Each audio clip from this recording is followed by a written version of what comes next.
Drama diawali dengan seorang pria yang terdampar dengan menggunakan sebuah jam tangan yang mahal. Tak lama kemudian, muncul dari dalam air seorang nelayan yang hendak menangkap gurita.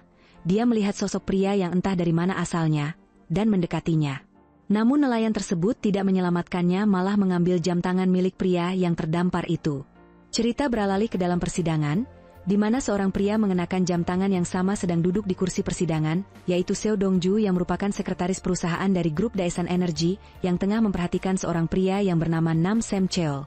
Dia merupakan anggota Dewan Majelis Persidangan. Seo Dong-ju bertugas untuk melaporkan setiap apapun yang terjadi di dalam persidangan kepada pria tua yang bernama Yeom Jang-seon, yang saat ini dia berada di kediamannya bersama dengan istrinya.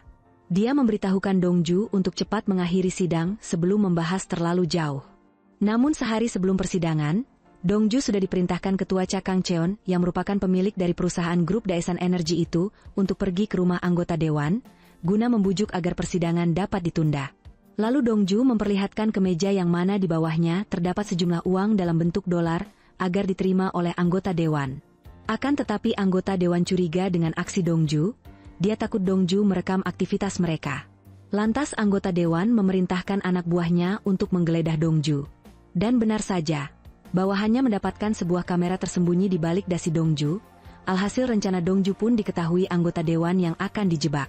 Namun Dong-ju tidak kehilangan akal, dia sudah mempunyai rencana lain yang tidak diketahui anggota dewan. Di mana Dong-ju telah memasangkan kamera lain yang berbentuk lonceng yang berada di kalung tiger kucing milik anggota dewan tersebut. Anggota dewan pun tidak bisa berkutik, dan diancam alih-alih akan melaporkan kejadian tersebut, yang mana anggota dewan telah menerima suap. Anggota dewan saat itu tidak mempunyai pilihan lain, selain menandatangani kesepakatan dengan ketua Cha. Kembali ke dalam persidangan, Dong-ju memperlihatkan lonceng kucing yang berisi kamera kepada anggota dewan agar cepat bertindak. Anggota dewan pun bertindak. Persidangan menjadi kacau dan ditunda. Yeom Jang-seon pun senang dengan kinerja Dong-ju, dan Heo Il-do pun memberikannya pujian, yang mana Heo Il-do adalah seorang menantu dari ketua Cha pimpinan grup Daesan Energy tersebut. Namun di balik semua itu, Heo Il-do kesal dengan ketua Cha lebih mempercayai Dong-ju dibanding kepada dirinya selaku menantunya. Di mana ketika mereka bertiga ketua Cha, Dong-ju dan juga Heo Il-do sedang minum-minum, ketua Cha lebih memilih minuman yang dituangkan Dong-ju ketimbang Heo Il-do. Keesokan harinya di kantor Daesan Energy kedatangan seorang wanita yang bernama Yo Eun-nam yang dikirim dari kantor pusat Daesan Energy. Dong-ju sepertinya mengenalnya dan tetap diam seolah tidak mengenal wanita tersebut. Tak selang lama Dong-ju menerima sebuah panggilan telepon dari ketua Cha pimpinan grup Daesan itu, untuk segera pergi ke ruangannya. Saat Dong-ju memasuki ruangan ketua Cha, ternyata di sana sudah ada Heo Il-do dan Yeom Jang-seon. Yeom Jang-seon berkata dia baru bertemu dengan Dong-ju, padahal mereka berdua sudah saling mengenal. Mereka berempat lalu masuk ke dalam ruangan rahasia, yang mana di dalam sana tidak bisa menangkap sinyal dan meredam suara. Sehingga ruangan tersebut aman untuk membicarakan apapun secara terang-terangan. Setelah selesai membicarakan bisnis, Dong-ju pulang ke rumahnya, dan disambut kekasihnya yang ternyata Yo Eun-nam. Mereka telah tinggal bersama. Setelah mereka mandi dan makan ayam goreng bersama, Yo Eun-nam memberitahukan bahwa dirinya telah mengirimkan uang ke dalam rekening bersama, begitupun dengan Dong-ju. Yo Eun-nam berkata untuk mengganti jam tangan milik Dong-ju pemberian dari Yo Eun-nam, karena menurutnya itu palsu. Namun Dong-ju tidak mempermasalahkannya. Bahkan dia akan memberikan gelang yang mahal untuk Yo Eun-nam kekasihnya itu.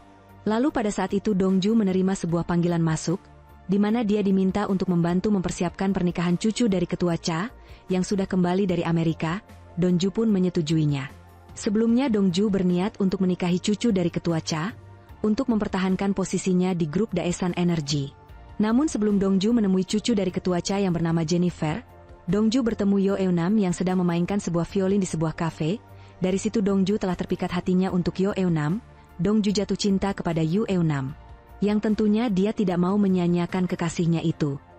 Keesokan harinya ketua Cha meminta Dong-ju untuk bertemu, dan membicarakan perihal perusahaan. Ketua Cha berniat untuk mewariskan grup Daesan Energy kepada menantunya yaitu Heo Il-do. Karena ketua Cha tidak mempunyai anak laki-laki, jadi mau tidak mau ketua Cha akan menyerahkannya kepada Heo Il-do menantunya itu. Dong-ju agak kecewa mendengarnya, karena dulu ketua Cha pernah berkata akan mewariskan grup Daesan kepada orang yang dipercaya oleh ketua Cha. Dong-ju pun sangat berharap. Sebelum ketua Cha benar-benar menyerahkan grup Daesan Energy, Ketua Cha meminta bantuan kepada Dongju untuk memata-matai Heo Il-du terlebih dahulu, dan menemui eksekutif. Sehingga Dongju saat itu menemui Heo Il-du yang akan pergi ke Daesan Energi menggunakan helikopter. Dongju pun menyampaikan misi rahasia Ketua Cha untuk menjadikan Heo Il-du sebagai wakil ketua dan memata-matainya. Sehingga Heo Il-du pun menyetujui untuk Dongju menggunakan helikopter miliknya selama 10 hari. Saat Dongju sampai di perusahaan Daesan Energi, di sana terlihat ada Yo Eunam yang sedang menunggunya di tangga pendaratan. Dongju senang setelah Yo Eunam mengatakan ingin bertemu dengannya sebelum sampai di rumah. Tak lama kemudian Dongju menerima sebuah panggilan dari Direktur Choi agar segera menemuinya. Dongju pun berpamitan ke Yo Eunam dan meninggalkannya. Setelah Dongju pergi meninggalkan Yo Eunam, dari raut wajah Yo Eunam tampak seperti menyembunyikan sesuatu. Beralih ke ruangan Direktur Choi, dia adalah direktur dari Daesan Energi Pusat. Direktur Choi berkata kepada Dongju, harusnya perintah dari Ketua Cha disampaikan dulu kepada dia. Bukannya langsung kepada Dongju. Namun Dongju meyakinkan Direktur Choi jika Heo Il-du naik menjadi wakil ketua, maka dirinya akan direkomendasikan menjadi presiden direktur. Nampak dari raut muka Direktur Choi pun sangat senang. Sin berpindah ke rumah Seo Dongju di mana Yo Eunam pun berada di sana. Mereka berdua tampak sangat bahagia menjalani hari demi hari. Namun malam itu perlakuan Yo Eunam terlihat tidak biasanya, dia sangat perhatian kepada Dongju. Suatu pagi ketika Dongju bangun dari tidurnya, dia tidak melihat Yo Eunam di sampingnya. Dan mencarinya, namun Dongju tidak menemukannya. Berpikir mungkin dia pergi berolahraga. Dongju hari itu berniat untuk mengajak makan malam sekaligus memberi Yo Eunam kejutan untuk melamarnya. Berpindah ke Yo Eunam, terlihat dia berada di sebuah loker. Saat itu dia menerima pesan dari Dongju bahwa malam ini akan mengajaknya makan malam. Dongju dan Ketua Cha hari itu sampai di sebuah tempat yang mana akan diadakan resepsi pernikahan cucunya Jennifer. Saat Dongju di toilet dia bertemu dengan Yeom Hae-chul. Dia salah satu musuh saat mereka masih di bangku sekolah.